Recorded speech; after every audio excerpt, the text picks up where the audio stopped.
सबको सबसे पहले बहुत बहुत मुबारक हो।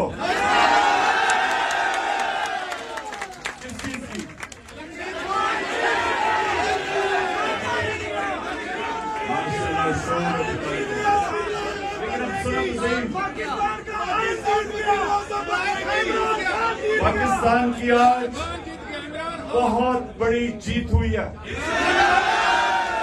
क्यों हुई है? सुने जरा, क्यों हुई है?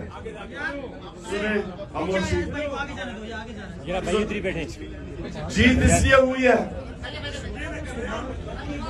पाकिस्तान की जीत इसलिए हुई है कि सिर्फ आजाद कौमें आइन के ऊपर चलती है, गुलाम कौमें नहीं चल सकती। गुलाम कौमें के लिए नजरिया जरूरत